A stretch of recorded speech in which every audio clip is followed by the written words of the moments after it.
Ugh. Oh my gosh, the hair is like a mess.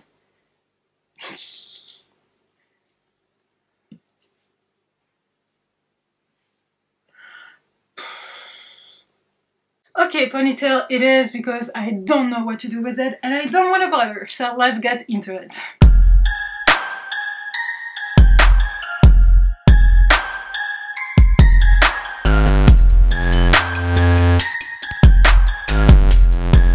Hello wolves, what's up? Hope you're good. So today we're here for a 5-star prediction video. I don't know why I blanked. I'm gonna show you books that I think will be 5 stars for me. That's the concept. Bravo, Sasha. But there are many books I believe will be 5 stars for me. I'm just gonna show you 10 books that I will get to hopefully this year, so for 2021. So we shall see in January 2022 if I have read them and if they were 5 stars or not. It's not a video like if I don't read them for January they will be on hold or whatever. That's not what's gonna happen. It's just like a 5 stars, believable, predictable prediction. That's not even English. What I mean is that all the books I picked here, I believe I can read them this year. So that's why they're on that list, not because they're like, oh, they're some kind of priority 5-star prediction. Oh my gosh, Sasha, stop, move on. So yeah, I'm gonna show you 10 books. Please comment down below some 5-star predictions you have or you had and you were quite surprised because they were actually 5 stars or they were not at all. I would be curious to know. But I'm gonna show some of them now in no particular order as usual, just as I grab them on my shelf and put them here. I cannot even sit properly because they're taking half the seat here. So I have some chunky books here. I feel like a few of you will be happy about that because you keep telling me that I should read that book. So Cleo, Steph, it's finally here. Final Empire by Brandon Sanderson. I have that copy, that edition. I saw so many other editions this year coming out. I mean, not so many. I saw one different.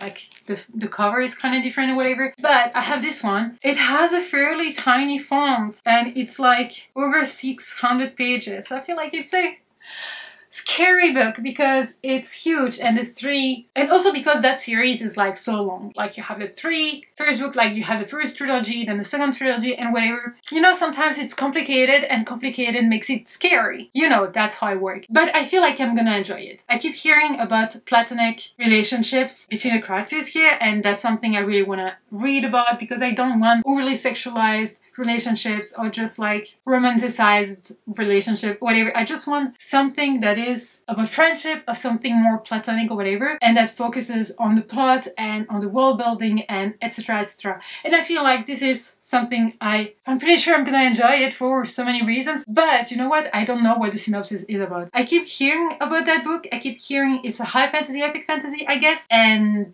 that's pretty much all I know. What if the Dark Lord won? Robin Hobb said highly recommended to anyone hungry for a good read. I mean, yeah, okay. Oh, the Lord Ruler reigns with absolute power and ultimate terror for 1,000 years. I guess the people are trying to survive and they kind of have hopes to make it better. I don't know. It sounds kind of cliche when you say that way, but the fact that so many people actually enjoyed that book and so many of them said that you would like read it in no time, even with that side, that makes me so happy and I cannot wait actually to get to it this year. I'm gonna read it this year. Then we have another very famous series. Oh, and the paperback is more floppy than this one. This one is stiffer, but the pages are like thicker. Here it's thinner, a bit more floppy. The font is even smaller. And it is over 600 pages, over almost 700 pages. And it is Name of the Wind. I already have the sequel on my shelf. Like, I have the second one and the third one in that series. I have the sequel of that one. And also, all I know about is that it is fantasy. And that's the story of a guy who, for 3 days, he's gonna explain his entire life. He's gonna make it like a tale, whatever. He's gonna narrate it to someone, explain it to someone or whatever. I don't know if it's to one person, to a group of people, in a cafe, tavern kind of thing. I don't know, but I'm intrigued. That's all I know about, actually. But many people loved it. And I love the name. My name is Crotte. Crotte? I don't know how you pronounce it. Kvothe. Kvothe. I should listen to the audiobook maybe, just to know how you pronounce it. Just that sentence. My name is Kvothe, whatever. You may have heard of me. Just that. Yeah, that's all I know. But I'm really intrigued. I'm really intrigued. We're all intrigued by books we don't know anything about, right? I'm not the only one here. Then we have a book that has been on my shelf since the day it came out in 2019. And it's time for me to read it, especially because the sequel is coming out. And all I know about it is that Anef, the bride, is determined to become an avatar, but not at any price. That's what's written on the back of the book. And it is Master of Sorrows by Justin Cole. That cover is just gorgeous. That book is just gorgeous. It is another chunky book. I don't know how many pages, like 500? Yeah, almost 600 pages, and it has an academy, and oh, I don't know, apparently the main character wants to become one of them, so she's not one of them. The Academy of Chenbalu has stood against magic for centuries. Oh, it's hidden from the world, acting from the shadows. It trains its students to detect and retrieve magic artifacts, which is jealously guarded from the misuse of others. Because magic is dangerous, something that heals can also harm, and a power that aids one person may destroy another. Of the Academy's many students, only the most skilled can become avatars, warrior thieves capable of infiltrating the most heavily guarded vault, and only the most determined can be trusted to resist the lure of magic. More than anything, Anef the Breath wants to become one of them. Sounds like something I'm gonna really enjoy. Like, I can tell you, I'm really gonna enjoy that one. But it has been on my shelves for 2 years, so I need to get to it.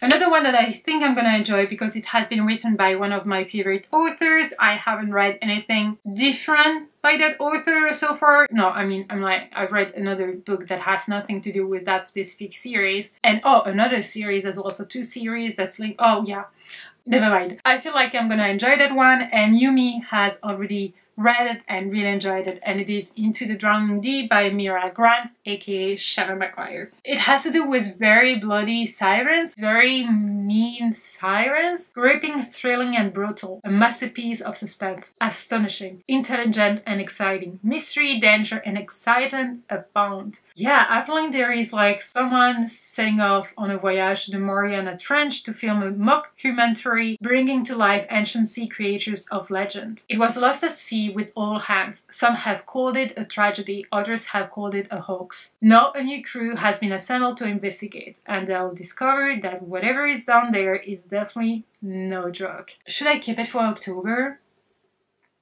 Maybe. Definitely intrigued. Oh, shop floppy! Tiny font, but shop floppy! I think I'm gonna enjoy it. Like, obviously it's on that list or whatever. But I'm also scared because it is Amira Grant. Because it's the Shannon McGuire, but not the Wayward Children series, or Middle Game, or the other Over the Woodward Wall, whatever. I think I'm gonna enjoy it. I'm pretty excited about it. Okay, that book, you have seen it on my channel because I got it recently, and this is a book that I really want to get to, but I'm gonna get to it probably in November, December, once I finish the other series by that author, so I think you know which one I'm talking about. But this is The Shadows, no, The Shadow of the Gods, not The Shadows. So The Shadow of the Gods by John Gwynne, and it is actually the author of Malice, the series we are read-alonging. We are reading for a read-along, but I really want to read Malice first because, I mean, the read-along, whatever, because I don't want to mix up the 2 adult fantasies, you know, even if they sound different. Here you have dragons. I don't feel you have dragons in Malice. I don't know. I'm not sure. Don't quote me on that. But I really want to give that author another try, especially because Gabby has read that one first, so before Malice, and she actually really enjoyed it, and she made a review of it. And again, the author is super approachable. He is so nice, and I wanna love this one. But I think I'm gonna love it. It sounds epic, and it's Norse-inspired world and packed with myth, magic, and bloody vengeance. The Shadow of the Gods begins an epic new fantasy saga, and yeah, the greatest sagas are written in blood.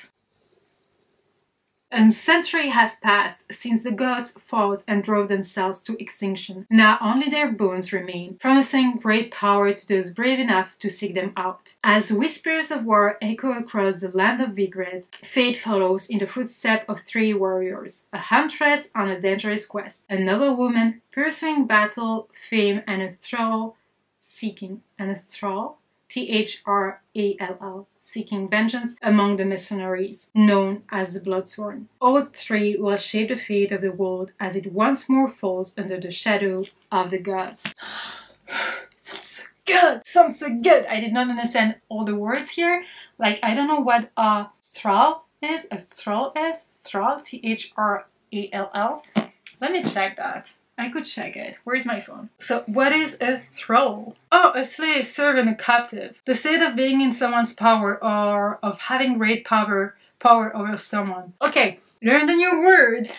Sounds exciting. Then we have another book I keep talking about, but it is a retelling of Les Miserables, and this is Sky Without Stars by two authors, so Jessica Brody and Joanne Randall, a sci-fi retelling of Les Miserables. I'm really looking forward to this one, especially because the second book is out, the third one is about to be out, and I really want to give it a try. I got that book from Unplugged Bookbox, and I really believe I'm gonna enjoy it. A retelling of Les Miserables, and it is sci-fi, so why not? I think I'm gonna enjoy it. And the cover, gorgeous! And one that I got recently, and I believe I'm gonna enjoy it. It is The Black Coast. Actually, one of my friends, so Taylor, made a review of that one, so if I can find it, editing Sasha, please find it, link it down below. Watch that review if you want to be convinced to actually read it, because she has read it and loved it. I have not read it. I can never sell a book I have not read. Like, I cannot convince you to read a book I have not read. But I feel like it has everything I want. It has dragons. It is fantasy. So this book came out in 2020, and the announcement for the sequel is already out there. So the sequel is coming out. I don't know when exactly. Maybe it's already out, whatever. But I need to read that one first. I forgot to breathe. But it sounds amazing. Like, epic, powerful. I really can recommend this one enough. Vibrant and intricate world building, warrior dragons, fearsome raiders, a demonic warlord on the rise. Sounds so good! When they spot riders on the horizon, the Knights of Blackkeep saddle their war dragons, preparing to defend their people. By this time, the riders have not come to pillage. Driven from their own land by a demonic despot prophesizing the end of the world, this raiding fleet comes in search of a new home. Meanwhile, the wider continent of Narita is lurching towards war. The settlement at Blackkeep is about to be caught in the crossfire. If only its new mismatched society can survive. It sounds like epic. The font is a bit bigger than the others. It's also my gosh, I have only chunky books here. But I think I'm gonna enjoy it. Whatever its size, I think I'm gonna enjoy it. But it's tiny. It's tiny. It's so cute. It's so cute. So cute. Then we have three more books that I don't own physically, but we have a new release, like a book that's not out yet, but I think I'm gonna enjoy it because it is written by Shay Arnshaw, so The Wicked Deep and Winterwood. So I really enjoyed The Wicked Deep, I really enjoyed The Winterwood, so I'm sure I'm gonna enjoy A History of Wild Places. Just because that author has such an atmospheric writing style, and there is also another book that's coming out by that author, but I feel like this one is for this year. The other one that has been announced is for next year, but this one sounds just like I'm gonna enjoy it. So most people say it is actually adults, but some say it's YA, so I don't know at that point. It is a mix of fantasy and mystery, and apparently it is a hauntingly beautiful, hypnotic, and bewitching. A History of Wild Places is a story about fairy tales or fear of the dark and losing yourself within the wilderness of your mind. Travis Wren has an unusual talent for locating missing people, hired by families as a last resort. He requires only a single object to find a person who has vanished. When he takes on the case of Maggie St. James, a well-known author of dark, macabre children's books, he's led to a place many believe to be only a legend. Called Pastoral, this reclusive community was founded in the 1970s by like-minded people searching for a simpler way of life. By all accounts, the commune shouldn't exist anymore, and soon after Travis stumbles upon it, he disappears, just like Maggie St. James. Years later, Theo, a lifelong member of Pastoral, discovers Travis' abandoned tract beyond the border of the community. No one is allowed in or out, not when there is a risk of bringing a disease, rot, into pastoral. Unraveling the mystery of what happened reveals secrets that Theo, his wife Calla, and her sister Bee keep from one another. Secrets that prove the perfect, isolated world isn't as safe as they believed, and that darkness takes many forms. Ah, sounds perfect! It sounds like that author. It sounds like I'm gonna enjoy it. Oh. I'm really excited for it. I think it's coming out in October. Oh, December. December 7th. So it's gonna be like tricky to read it before January, but I'm gonna make it happen because it sounds so good. So, and it's not a chunky book. It's 368 pages. So I believe I can do it. I can do it. Okay, finally I'm gonna show you a middle grade, and that's not gonna be really a surprise because it is Small Spaces by Catherine Harden. So yes, the author of The Bear and the Nightingale. I don't know if you say Harden or Arden. I believe it's Catherine Arden and not Harden. Sorry for that imaginated age. But yeah, it's a middle grade, kind of horror-ish, fantasy mystery, whatever, and it sounds just like amazing. It sounds like creepy, but in a middle grade way. And you know, that author, she has an amazing writing style, and she did an amazing work with like The Bear and the Nightingale, and I just think I'm gonna enjoy it. So I don't know what it is about, but I don't really want to know because it says horror-ish kind of thing. And oh, the main character, like 11-year-old Ollie, only finds solace in books. It's Ollie talking to us, right? Sounds like just perfect. I don't know what happened though. Ollie is captivated by the tale under her school trip the next day to Smoke Hollow, a local farm with a haunting history all its own. There she stumbles upon the graves of the very people she's been reading about. Could it be the story about the smiling man is true? Ollie doesn't have too long to think about the answer to that. On the way home, the school bus breaks down, sending their teacher back to the farm for help. The strange bus driver has some advice for the kids left behind in this care. Best get moving. All nightfall they will come for the rest of you. Nightfall is indeed fast descending when Ollie's previously broken digital wristwatch, a keepsake reminder of better times, begins a startling countdown and delivers a terrifying message. Run. I'm gonna be reading that one in October, and that's a series. 4 books are ours. I'm intrigued. I'm intrigued. I'm intrigued. It has been on my TBR for quite some time, but I never got to it for some reason. I don't know. I think it was meant to be on this video, and it was meant to be read on in October. So hopefully I will get to it in October.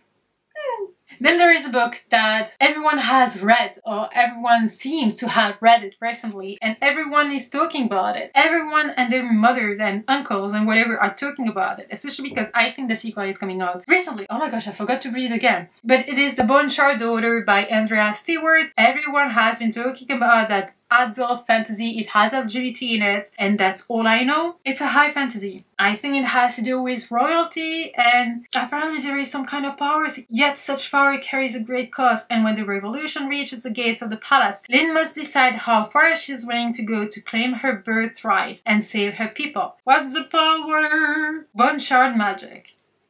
Obviously. But yeah, it sounds amazing, and so many people have read it recently, but that's not what's funny, and what makes me more excited about it is that all these people have different tastes, but they all enjoy that book, so I think I'm gonna enjoy it.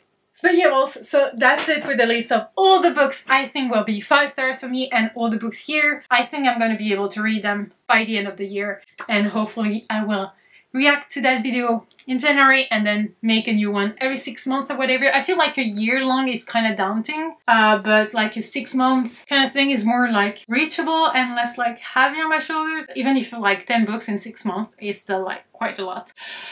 But yeah, let me know about some books you think might be 5 stars for you, but I believe I already asked you to do that at the beginning of the video. But yeah, I'm gonna wrap this up because editing Sasha needs to get to work. I'm so hyped, and sorry for just like touching my hair or whatever. I didn't know what to do with it this time, so sorry wolves. But yeah, wolves, thank you so much for watching this video. I really hope you enjoyed it. If you did, give it a thumbs up. Don't forget to subscribe to be a part of the pack. Talk to me in the comment section as usual, and until next time, take care wolves. Bye.